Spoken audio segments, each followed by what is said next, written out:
नमस्कार जी, बहुत बहुत शुक्रिया। Good morning to one and all. सबका स्वागत है हमारे सुबह के बुलेटिन में। जल्दी से जल्दी आप जुड़ जाइए और दिन भर की खबरों पे आज एक नजर डालेंगे। जल्दी से जल्दी चलते चलते आप अपने ऑफिस पहुंचे, इससे पहले हम लोग आपको खबरों का एक पैकेट उपलब्ध करवाते हैं, जिससे आपको एक पता चल जाता है कि आज देश, दुनिया और प्रदेश में क्या क्या होने वाला है। तो जल्दी से जल्दी जुड़ जाइए। बहुत बहुत स्वागत है आपका। राजेश गंगोत्रा जी, वंशेष कहोल, संजीव गोयल जी, रचना विनोद कपूर, सुनीता गरेवाल, बलविंदर गिल, हिशे नेगी, रास्ता रेगी जी, मोनिका, ऋचा राठौर, हेतराम जी, बलबीर जी, बहुत बहुत शुक्रिया आप सब लोगों का इस जुड़ाव के लिए। मैं संजीव शर्मा हूं और आप हमारा गुड मॉर्निंग बुलेटिन देख रहे हैं, जिसमें हम आपको एक विंडो प्रोवाइड कराते हैं दिन भर में होने वाली बड़ी घटनाओं की। तो सबसे बड़ा खुलासा इस वक्त का यह आ रहा है कि दिल्ली में जो किसान आंदोलन की आड़ में हिंसा हुई थी, आड़ शब्द का प्रयोग किया मैंने, जो हिंसा हुई थी 26 जनवरी को, वो निश्चित तौर से किसान आंदोलन की आड़ में ही हिंसा थी और इसके पीछे कोई छोटा मोटा नहीं बल्कि एक बड़ा अंतर्राष्ट्रीय गिरोह था। ये हम नहीं कह रहे, दिल्ली पुलिस ने इसका खुलासा किया है। दिल्ली पुलिस के क्राइम कमिश्नर प्रवीर रंजन ने कल मीडिया से बातचीत में, कल देर शाम मीडिया से बातचीत में इसका खुलासा किया। उन्होंने कहा कि यह महज इत्तेफाक नहीं था कि भीड़ डाइवर्ट होकर लाल किले पहुंच गई और वहां पे इस तरह का काम किया गया और हिंसा फैलाई गई, बल्कि यह एक सोची समझी साजिश थी और इसके पीछे पोएटिक जस्टिस फाउंडेशन जो है उसका हाथ था। ये फाउंडेशन खालिस्तान समर्थक बताई जाती है और विदेश से चलती है, कनाडा में भी इसके लिंक्स बताए जा रहे हैं। तो ये बड़ा खुलासा दिल्ली पुलिस ने किया है कि पोएटिक जस्टिस फाउंडेशन ने इस पूरी हिंसा को अंजाम देने में महत्वपूर्ण भूमिका निभाई। बहुत से ट्वीट्स इंटरनेशनल लेवल से हुए थे, उसके बाद ये मामला खुला।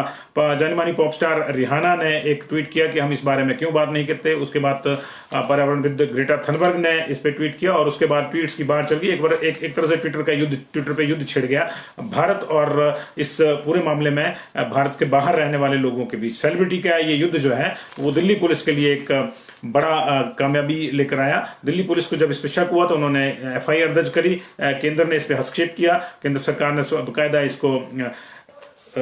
इसकी भर्त्सना की और इसको जो है रिटेलिएट किया। लेकिन इसी बीच दिल्ली पुलिस को एक ऐसा क्लू मिला जो यहां तक पहुंच गया, जिसने ये पूरी खुलासे की साजिश के खुलासा किया है। दरअसल ग्रेटा थनबर्ग के खिलाफ जब एक एफआईआर दर्ज हुई जिसमें ग्रेटा थनबर्ग को भी नामजद किया गया था, तो उसके बाद उन्होंने अपने ट्विटर अकाउंट से एक टूल किट को हटाया। उस टूल किट पर शक हुआ जब दिल्ली पुलिस को और उसको जांचा गया तो पता चला कि वही असली जननी थी इस हिंसा के पीछे। वो टूल किट इसकी जननी थी। उस टूल किट में 309 ट्वीट और 672 ऐसे वीडियो मिले हैं जो किसान हिंसा को गाइड करने, उसमें किसान आंदोलन की आड़ में हिंसा फैलाने, उसको हिंसा को गाइड करने के लिए लगातार काम कर रहे थे, लगातार संदेश उस पर प्रसारित किए जा रहे थे। साजिश के जो टॉप खिलाड़ी आए हैं उसमें जो नामजद किए गए उसमें रिहाना है, ये अंतर्राष्ट्रीय गायिका है, ग्रेटा थनबर्ग है, ये पर्यावरण कार्यकर्ता है, मीना हैरिस वकील है, महिला अधिकार कार्यकर्ता इनको कहा जाता है अमेरिका में, और जो कमला हैरिस है उनकी ये भांजी हैं। इसके अलावा वनेसा नकाटे क्लाइमेट एक्टिविस्ट हैं, केल ब्रूक ब्रिटिश बॉक्सर हैं, जेमी मैगलिन पर्यावरण कार्यकर्ता हैं, रूपा हक ब्रिटिश सांसद हैं, जगमीत सिंह ये कनाडा में खालिस्तान समर्थक हैं, कनाडा में रहते हैं, जिम कोस्टा अमेरिकी सांसद हैं और मियां खलीफा ये मॉडल और पूर्व पॉर्न स्टार हैं। इन लोगों को जो है पहली लिस्ट में मेन जो खिलाड़ी है साजिश के वो उसके रूप में नाम तय किया गया है सरकार ने और दिल्ली पुलिस इस पे अब लगातार जांच बढ़ा रही है। जरूरत पड़ी तो बाहर जाकर भी कुछ जांच अंजाम दी जा सकती है। दिल्ली पुलिस के अनुसार 21 पेज के टूल किट में कुछ ट्वीट्स तलाशें तो पता चलता है कि भारत के खिलाफ ये साजिश कम से कम नवंबर 2020 से चल रही है, यानी लंबे समय से प्लानिंग हो रही थी कि ये मौका ढूंढा जा रहा था कि कोई मौका आए और उसमें हम लोग इस तरह से प्लान करेंगे। और दिल्ली पुलिस ने एक बड़ी बात ये भी कही है कि ये जो हिंसा थी ये जो अमेरिका में बाइडेन और ट्रंप के शासनों की अदला बदली के बीच जो कैपिटल हिल्स में हिंसा हुई उस तर्ज पे थी। तो आप सोच सकते हैं कि कैपिटल हिल की स्थिति ये थी कि उतने इराक और अफगानिस्तान में अमेरिका के सैनिक नहीं तैनात हैं जितने उस हिंसा के बाद वहां तैनात करने पड़ गए जो बाइडेन के शपथ ग्रहण समारोह और उसके बाद जो संसद की जो कार्रवाई चली उस दौरान 25,000 सैनिक अमेरिका में नेशनल गार्ड्स तैनात करने पड़ गए थे। उसके बाद इतने बड़े पैमाने पर हिंसा हुई थी, पूरी दुनिया ने उसको देखा था, पूरी दुनिया में उसको लेकर चर्चा हुई थी। तो वैसी ही हिंसा कैपिटल हिल की तर्ज पर दिल्ली में फैलाने की साजिश थी। हालांकि ये समय रहते सुरक्षा बलों ने इसको संभाल लिया और मामला बिगड़ा नहीं, लेकिन इसके बावजूद मामले को बिगाड़ने की जो कोशिशें हो रही हैं उन कोशिशों पर जब दिल्ली पुलिस ने और सुरक्षा एजेंसियों ने संजीदा रूप से काम करना शुरू किया तो ये सारे खुलासे हुए, जिसकी बात दिल्ली पुलिस के क्राइम कमिश्नर प्रवीर रंजन ने किया। उन्होंने ये भी बताया कि टूल किट में क्या, उन्होंने कहा कि 4 और 5 फरवरी 2021 को ट्विटर स्टॉर्म यानी 5 फरवरी तक या अधिकतम 6 फरवरी तक फोटो वीडियो संदेश शेयर करने को कहा गया था। 21 से 25 फरवरी के बीच में विरोध प्रदर्शन करने का नया कैलेंडर भी बनाया गया था। यह भी कहा गया कि आप चाहे जिस शहर में रहते हो वहीं पे धरना प्रदर्शन में शामिल हो और वीडियो बनाएं। इस टूल किट में असम से लेकर असम को लेकर जेनोसाइड इन असम की बात भी कही गई है, यानी यहां नहीं दिल्ली में और उसमें नहीं, ये जो ताकतें हैं ये असम में भी कुछ आंदोलनों की आड़ में अपना एजेंडा चलाना चाहती हैं। तो ये एक चीज तो साफ हो गई है कि किसान आंदोलन की आड़ में कुछ विदेशी ताकतों ने इसका फायदा उठाया और हिंसा करने की कोशिश करी, और ये हिंसा कैपिटल हिल्स के स्तर पर थी। आपको याद होगा कि पिछले कल एक आपात बैठक केंद्रीय गृह मंत्री अमित शाह ने बुलाई थी, जिसमें एनएसए अजीत डोभाल भी शामिल हुए थे और दिल्ली पुलिस के कमिश्नर जी हैं श्रीवास्तव, वो भी शामिल हुए थे। उसके बाद ये सारी चीजें आई हैं। उधर अब बड़े पैमाने पर जो है अगला कदम बढ़ाने को लेकर सुरक्षा दस्ता जो है, सुरक्षा बल जो है और जांच एजेंसियां जो है, उनका हौसला बढ़ा हुआ है और अब 1-2 दिन में कुछ और खुलासे हो सकते हैं। लेकिन बड़ा खुलासा फिलहाल यही कि कैपिटल हिल की तर्ज पर दिल्ली में भी हिंसा फैलाने की साजिश थी और भोले भाले किसानों को इस साजिश में एक माध्यम बनाया गया। उनके आंदोलन में कुछ लोग ऐसे घुस गए जिन्होंने आंदोलन को डाइवर्ट करके आंदोलन के नाम पर हिंसा फैलाने की कोशिश की। तो ये बड़ी बात है। इसी बीच एक और चीज आई है कि किसान नेता राकेश टिकैत ने साफ कह दिया है कि उनके मंच पे जो भी आना चाहता है, ही इज मोस्ट वेलकम। वो आ सकता है, हमारा समर्थन करना चाहता है, करे, लेकिन मोदी का विरोध नहीं होने देंगे। ये उन्होंने एक बड़ी महत्वपूर्ण बात करी है कि ऐसे लोगों को मैं मंच पर कोई जगह नहीं दूंगा जो मोदी को गाली दें। मेरे मंच से मोदी को कोई गाली नहीं देता, और ये एक महत्वपूर्ण इशू है क्योंकि कल उनका चक्का जाम है और चक्का जाम को लेकर जो है कल से जो है कल की जो तैयारियां हो रही हैं पूरे देश में, नेशनल हाईवे और स्टेट हाईवे को 12 से 3 बजे के बीच जो है जाम करने की बात कही गई है। लेकिन ये उन्होंने ये भी कहा था टिकैत ने कि प्रधानमंत्री से उनकी सरकार किसानों के एक फोन कॉल की दूर है, लेकिन वो नंबर एक बार फिर से उन्होंने पूछा है कि वो नंबर कौन सा है, हमको बता दें। और उन्होंने कहा कि पॉप स्टार रिहाना कौन है ये मैं नहीं जानता और मैं क्या जानूं इस मामले में। समर्थन किया है तो अच्छी बात है, लेकिन अगर बुरी मंशा के साथ किया है तो हमारा उससे कोई ताल्लुक नहीं है। हम हर उस आदमी का समर्थन करते हैं, उस आदमी का स्वागत करते हैं जो हमारा समर्थन कर रहा है, लेकिन अगर कोई भारत की सरकार को, भारत की संप्रभुता को चुनौती देता है तो उसको हम जो है स्वीकार नहीं करेंगे और पर मेरे मन से मोदी को भी गाली नहीं निकाली जाएगी। तो ये 2 महत्वपूर्ण चीजें जो हैं वो हुई हैं दिल्ली के जो किसान आंदोलन है उसको लेकर। तो हमें लगा कि सबसे पहले इसकी चर्चा हमको जो है करनी चाहिए। और अब चर्चा जो है मौसम की कर लेते हैं। हिमाचल प्रदेश में मौसम ने लगातार एक लंबे स्पेल के बाद जो है जनजीवन को ठप कर दिया है। लगातार बर्फबारी पिछले 36 घंटे से हो रही है ऊपरी इलाकों में। हालांकि आज लोअर हिमाचल में थोड़ी सी धूप खिली है कुछ इलाकों में, लेकिन अभी भी 1-2 दिन का अलर्ट है कि मौसम खराब हो सकता है। लेकिन अब तक की जो सूचना है उसके मुताबिक 500 रूट प्रभावित है HRTC को। कल हमने 470 की आपको जानकारी दी थी, लेकिन उसमें कुछ ऐड हुआ है, एडिशन हुई है।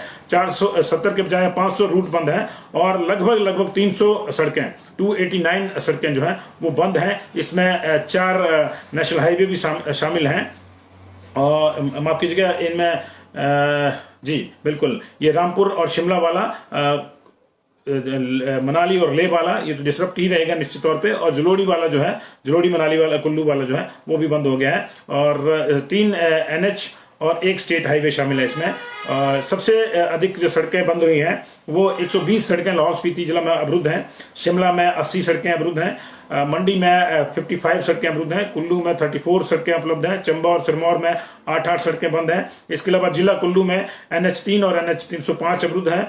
रोहतांग दर्रे पे 1.5 मीटर तक बर्फबारी हुई है और जलोड़ी दर्रा भी बंद हो गया है। सर्वाधिक प्रभावित बात करें तो शिमला जिले को सर्वाधिक प्रभावित किया है कल का जो स्पेल आया था स्नो का।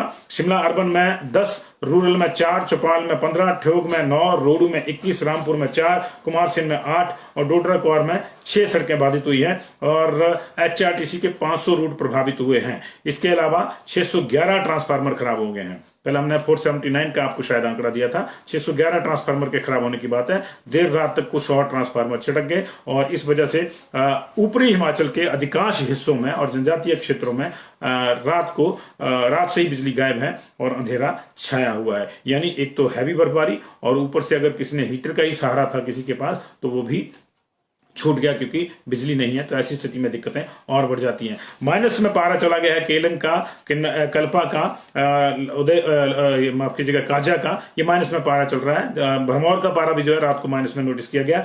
8 जो बड़े पॉइंट्स हैं वहां माइनस में तापमान चल रहा है। शिमला का तापमान भी सब जीरो आंका गया है रात को, और कुफरी जो है, कुफरी नारकंडा माइनस में आके गए हैं। ये मौसम की जो प्रभाव है, जो बर्फबारी है, अब वो आफत भी बनती जा रही है। कल आपने शिमला में भी देखा होगा कि किस तरह क्रेन में मरीजों को ले जाना पड़ा। वहां शहर की अगर ये स्थिति है कि वहां एम्बुलेंस अप्लाई नहीं कर पा रही है, बाहर नहीं चल पा रहे हैं, तो ऊपरी इलाकों में, भीतरी इलाकों में क्या स्थिति होगी ये आप आसानी से अंदाजा लगा सकते हैं। माननीय मुख्यमंत्री ने अधिकारियों को स्पष्ट निर्देश दिए हैं कि जल्दी से जल्दी, जैसे स्पेल खत्म होता है स्नोफॉल का, क्योंकि बर्फ गिरती रहेगी तो उसको हटाते रहेंगे तो कोई लाभ उसका ज्यादा नहीं होता, लेकिन उन्होंने कहा कि जैसे ही बीच में आपको मौका मिले बर्फ हटाने का काम शुरू करिए ताकि लोगों को दिक्कतें न आए। एम्बुलेंस का प्रवाह जो है सबसे पहले सुनिश्चित किया जाए, और जरूरी चीजों की जो सप्लाई है उसमें कोई कमी नहीं आनी चाहिए। बिजली, पानी और दूसरी जो आवश्यक वस्तुएं हैं उनकी बहाली के भी उन्होंने तुरंत प्रभाव से एज सून एज पॉसिबल के आधार पर निर्देश उन्होंने दिए हैं। ये मामला हिमाचल प्रदेश का है जी। और इसके बाद अगली खबरों की बात करें तो चीन डर गया है। चीन डर गया राफेल से। राफेल की गर्जना आपने 26 जनवरी को सुनी होगी राजपथ पे। उससे पहले जोधपुर में राफेल ने एक हल्के से युद्धाभ्यास में उड़ान भरी थी, लेकिन जो प्रदर्शन राफेल का आपने 26 जनवरी को देखा, उसके बाद आप गौरवान्वित हुए हैं और चीन डर गया है। इसके बाद उसने अपना लद्दाख सेक्टर में, लद्दाख से मतलब ये नहीं है कि हमारे वाले लद्दाख में, उनके वाला भी लद्दाख सेक्टर है, वहां पे J-20 विमान जो है वो उन्होंने तैनात कर दिए हैं। इसकी जानकारी किसी और ने नहीं बल्कि वायुसेना प्रमुख भदौरिया ने दी है। उन्होंने कहा है कि सीमा पर हमारा पर्याप्त सुरक्षा बल है। तेजस से 30 स्क्वाड्रन की शुरुआत भी कर देंगे हम बड़ी जल्दी, जब तेजस हमारे पास आने के बाद। तो उन्होंने कहा है कि फ्रांसीसी लड़ाकू विमान के वायुसेना में शामिल होने के बाद चीन ने पूर्वी लद्दाख के नजदीक अपनी सीमा पर J-20 लड़ाकू विमान तैनात कर दिया है।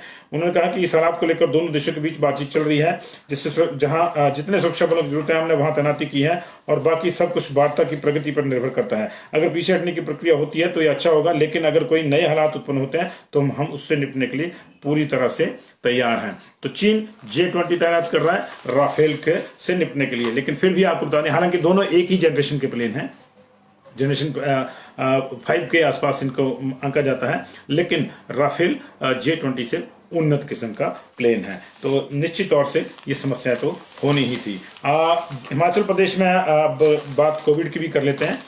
कल 47 केसेज आए थे, 11 टीचर कल फिर से पॉजिटिव आए थे। टीचर के मंडी में पॉजिटिव आने को, क्योंकि मंडी में इसलिए मैं बोल रहा हूँ, हालांकि ऊना में भी 2 टीचर पॉजिटिव आए हैं, सिरमौर में भी 1 टीचर पॉजिटिव आया था, लेकिन मंडी में टीचर्स के टेस्ट जो है अनिवार्य किए गए हैं, इसलिए वहां से ज्यादा केसेज आ रहे हैं। तो आज मंत्रिमंडल की बैठक है, ये पहला ई मंत्रिमंडल होगा। जैसे ई विधान चलता है, पेपरलेस मंत्रिमंडल होगा। इस कैबिनेट में कोई पेपर प्रस्तुत नहीं किए जाएंगे, इलेक्ट्रॉनिक स्क्रीन पर ही सारी चीजें आएंगी, और वहीं से मंत्री महोदय जो है उसको देखकर उसकी चर्चा कर वहीं पे उस पर जो है कमेंट्स लिखेंगे, और फाइल जो है एक तरह से इलेक्ट्रॉनिक रूप में ही जाएगी। अपने आप में ऐतिहासिक है। वर्चुअल मीटिंग भी हुई थी पीछे मंत्रिमंडल के लिए। हालांकि ये आज की जो मीटिंग है शिमला में एक्चुअल होगी, लेकिन इसमें कई चीजें जो हैं वो उस लिहाज से आंकी जाएंगी, और खासतौर से ये पहला ई मंत्रिमंडल कैबिनेट है हमारा, पहली ई कैबिनेट है, तो इस पे भी नजर रहेगी। इसमें 2 चीजों पे चर्चा होगी। एक तो ये जो टीचर्स के केसेस ज्यादा आ रहे हैं, तो इसको लेकर क्या रणनीति अपनानी है क्या नहीं। हालांकि फिलहाल जो रणनीति हमें लगता है वो सॉलिड है कि जिस स्कूल में केस आते हैं उसको बंद कीजिए, सारे स्कूलों को बंद करने की जरूरत नहीं है। दूसरा, क्या बाकी जिलों में भी टीचर्स के टेस्ट करवाए जाएंगे, इस पे एक फैसला संभावित है कि हो जाए कोई बड़ा फैसला। और इसके अलावा जो मेन है वो बजट सेशन की बात है, जो फरवरी के एंड में संभावित है, क्योंकि 17, 18, 19 को धर्मशाला में बीजेपी की एक महत्वपूर्ण बैठक है, जिसमें राष्ट्रीय अध्यक्ष जगत प्रकाश नड्डा भी आएंगे। उस बैठक के बाद ही ऐसा माना जा रहा है 22 या 23 तारीख के आसपास जो है वो बजट सेशन का आगाज हो सकता है। पिछली बार विंटर सेशन नहीं हुआ था, इसलिए बजट सेशन की अवधि इस बार लंबी भी होगी। और जिस तरह से रेवेन्यू डेफिसिट ग्रांट हालांकि जारी है, लेकिन उसमें कटौती हुई है, आने वाले सालों में और कटौती होगी। उस लिहाज से ये देखना इंपॉर्टेंट होगा कि कोरोना काल के बाद जहां आम जनता राहतों का इंतजार कर रही है, वहां प्रदेश सरकार किस तरह जो है सामंजस्य बिठाएगी राहतों में और दिन बर दिन गिरती अपनी आर्थिक व्यवस्था के हालात में। ये देखना श्रेष्ठ रुचिकर होगा। लेकिन अभी कैबिनेट इन चीजों पे आज फैसला करेंगे। संभवतः आज बजट सेशन की डेट जो है वो स्पेल आउट हो जाए। बात वैक्सीनेशन की कर लेते हैं। प्रदेश में अब तक 15 दिन के भीतर 48,378 लोगों को वैक्सीनेशन किया जा चुका है। आज भी वैक्सीनेशन के कैंप लगेंगे। पिछले कल 89 जगहों पे जो है वैक्सीनेशन का कार्यक्रम रखा गया था। बिलासपुर में 5 जगहों पे था, 439 को वैक्सीनेट करना था, 348 को किया गया। चंबा में 8 जगहों पे वैक्सीनेशन का कार्यक्रम था, 760 को वैक्सीनेट करना था, 405 को किया जा सका। 8 सेशन हमीरपुर में प्लान किए गए थे, 551 के मुकाबले 227 लोगों को वैक्सीनेट किया जा सका। कांगड़ा में 19 सेशन प्लान किए गए थे, 1447 के मुकाबले 1067 लोगों को ये वैक्सीन लगी। किन्नौर में 87 के मुकाबले 52 लोगों को लगी। कुल्लू में 656 के टारगेट के मुकाबले 412 लोगों को वैक्सीन लगी। लाहौल स्पीति में कोई वैक्सीनेशन नहीं हुई कल। मंडी में 719 का टारगेट था, 620 अचीव हुआ। 953 का टारगेट शिमला में था, 13 सेशन में 506 लोगों को वैक्सीन लगी। 6 सेशन सिरमौर में प्लान थे, 471 को वैक्सीन लगनी थी, 317 को लगी। 486 लोगों को सोलन में वैक्सीन लगनी थी, 269 को लगी। 300 लोगों को ऊना में लगनी थी, 3 सेशन में 151 को लगी।